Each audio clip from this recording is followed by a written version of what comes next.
How's it guys? Today we'll be looking at the mount position. Now the mount position is a very dominant and powerful position.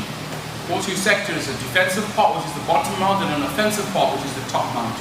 When we're in mount, we're always taught as if it's one position in totality, whereas it's broken up into many sub-positions. So in mount, depending on what type of mount I'm in, will dictate my actual output and the options that I have therein. So the first thing we're going to look at is the mount position. In the mount position, the guy on top obviously is the one that is in the dominant position. If I'm in mount, I have the ability to impose my weight, to control Chad, and initiate any attack that I see fit. First thing is to position myself and place myself. The first type of mount to experience is the low mount. Now the low mount can occur when the opponent has their feet on the mat and their knees off the floor. This is a very powerful position because he can drive his hips up and offset my weight and my balance. What I want to be able to do is ensure that my hips are not on that power zone line. Power zone line being his hip line. It's always above it. In the low mount, I've got my feet intertwining and hooking at the base of the opponent's calves, depending on the length of his legs. In this position, I still don't have my hips over his. I've got my hips as high as I can, almost on his sternum. I've got a high chest, and my hands are active, helping me to keep stable and based. Another advanced way to control the mount is to take our feet as if we were going for a low mount, but instead of grapevining, we're going to simply cross around his butt. I'm going to have my knees activate inwards to create an inward tension, and this will control his hips as he tries to buck and move. Once again, guys, we don't sit on the opponent's hips, we keep our hips above the opponent's power zone. The second sub-position we can work on is referred to as the middle mount or the monkey mount. In the middle mount, I've worked my way up. I have both my feet as if I'm riding a horse, pressing in against the side of his hips. My knees coming inwards. In this particular position, the advantage lays in my hands. I'm able to control his hips, isolate an arm or a head, and begin my attacks. Very important in this position, guys, that my toes are active.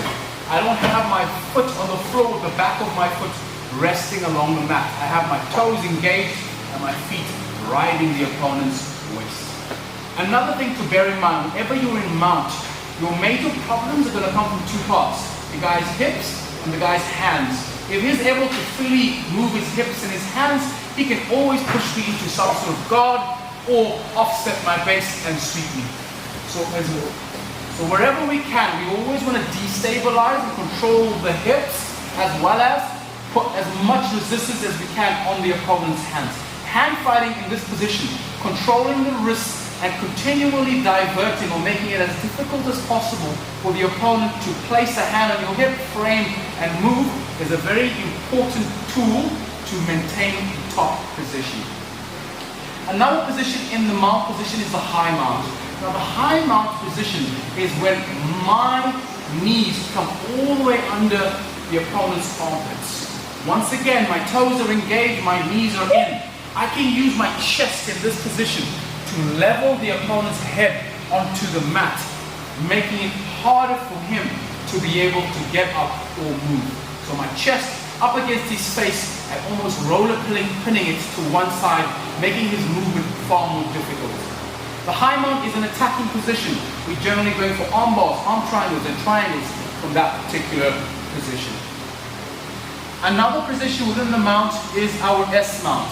In the process of riding the opponent, he will be able to turn at some point. If he does, what I want to do is be able to angle my body such that I'm able to take advantage of his movement.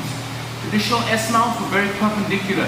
We're going to work on an S mount where our spine is in line. The problem with the perpendicular S mount is that I have a weak angle or a dead angle. If the opponent sits up hard over his left shoulder, I can get pushed over. And if my hooks aren't active, I can lose the top position altogether. So the modified S mount is when I have my knees, back knee as high as I can on the opponent's spine, and my inside leg up against his hip. My body is in line with his spine, I've got a seatbelt grip, and I'm staying nice and in line with the opponent. If he sits up, I can then work to take the back. This foot is very important We never leave that foot away from the body. We always keep it nice and tight with the heel blocking the opponent's hip.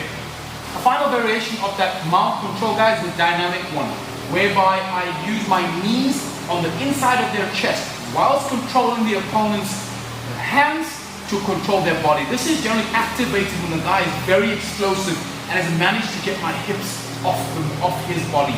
My hips off his body, I'm able to ride him with my knees momentarily, only to settle back into a mount position. All the while fighting his hands. You have to fight his hands for as long as you can. Otherwise, you will lose the position. Alright guys, that's the first segment to the understanding of the basic top mount position. Guys, thank you for watching this video. Be sure to like and subscribe, and we'll catch you on the next one. Thank you, Jenny.